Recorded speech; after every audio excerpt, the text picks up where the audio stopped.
I'm so glad you're here in my own house to help me celebrate the Christmas season. I'm so glad that you're here.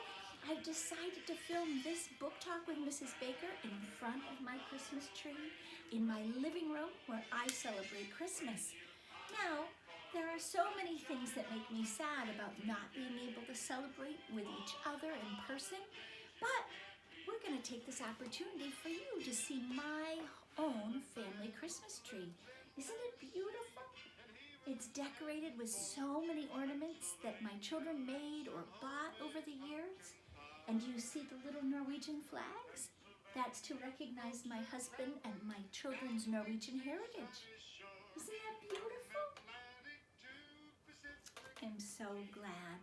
And I'm so excited to tell you about the exciting few weeks we have ahead.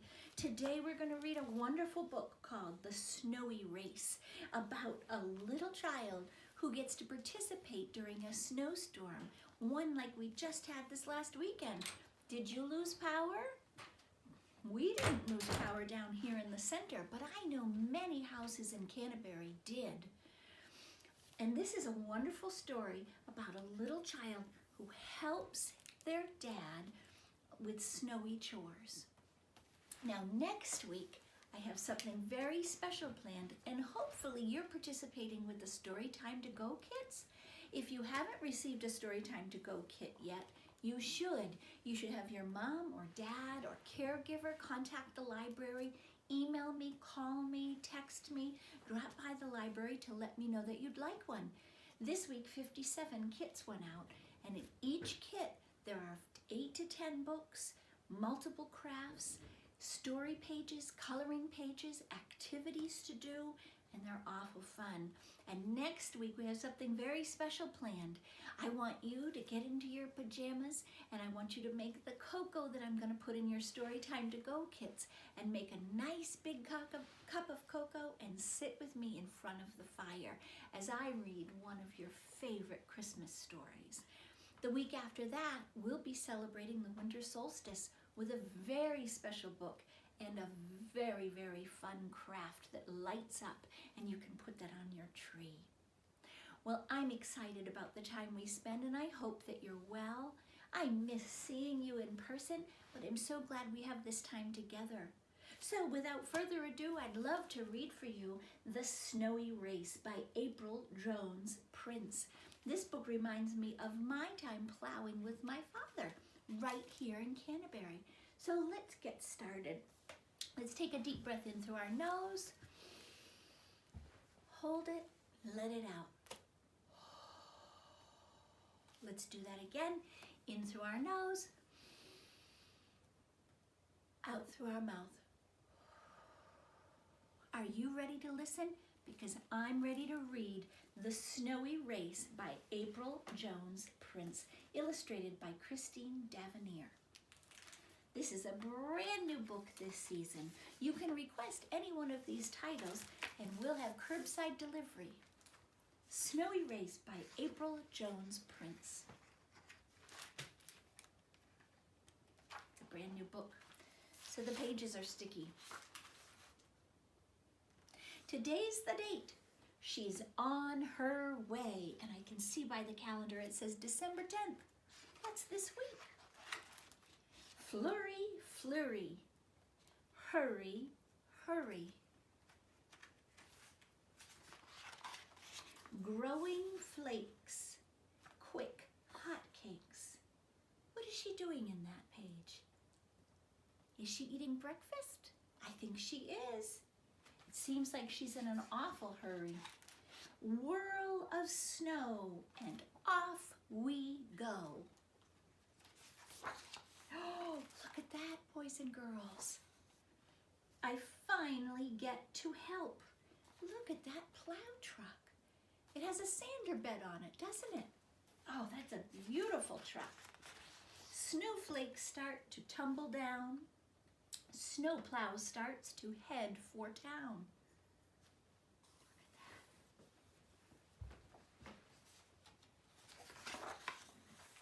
Wintry mix brings snowy showers. Trusty motor hums with power. I bet it's warm in there. certainly is cold and windy outside. Look at that. Doesn't the illustrator do a good job at showing how windy and cold it is by the movement of the trees and the movement of the flakes across the page? Slip and slide, what a blast! Will we win this snowy race? The race. I didn't know there was a race.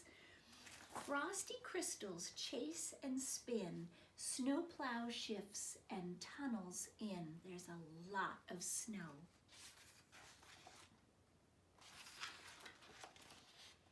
Beating, pounding, pushing, mounding. Look at how that plow is just throwing the snow up onto the side of the road. I think we're going to have another snowstorm soon. Whistling, howling, climbing, growling, we plow with all our might. It's still coming down. Suddenly, a quiet spell. We're almost there. We whoop and yell. I think that would be very exciting. Cloudy skies have more in store. I scoop, then scramble out the door. I bet many of you could read this by yourself or with the help of a caregiver or parent. This would be a good book to learn how to read with. Flurry, flurry. Hurry, hurry. Boys and girls, what's happening on that page? Do you see that they're in a train station? We don't have one of those in Canterbury, but I know lots of you have seen those. Here's the train, and look, doesn't it look like that person is happy to see that person? I wonder who it is. One race done. I think that's a mom. Another begun. They have to get home. Oh, look at that. It does look like a dad and a mom and their child. Look at that. Did you notice the kitten makes appearances on some of the pages? Some books are wonderful like that. You find characters that show up on different pages. And here is the town. This is called the End Papers. And it looks like this is where they started their race. And then this under here was the train station. Wasn't that a wonderful book? It's brand new to the library and you should request it. And you can enjoy this book at home. Maybe sit in front of your own Christmas tree and read it out loud. Remembering that reading out loud helps us so much when we're learning how to read or when we've reached a little bit of obstacle in our reading and we're a little stuck and getting a little frustrated. That happens to all of us. This is a great book to pick up. Well, I've enjoyed my time with you. I need to go ahead and say a couple things because I didn't write this book. April Jones Prince did. So I have to be sure to say that this has been a production of Baker Company in cooperation with Elkins Public Library and the town of Canterbury. Under fair use guidelines, it's a not-for-profit educational use video only and cannot be sold or copied without written permission of myself, Elkins Public Library, or the town of Canterbury. I look forward to seeing you next week with a big cup of cocoa in my hand. I'll be in my cozy jammies and we'll be sitting in front of the fireplace reading another Christmas favorite. I hope that you'll join me. I'll see you next week. And until then, remember, I love you and I'm so proud of you.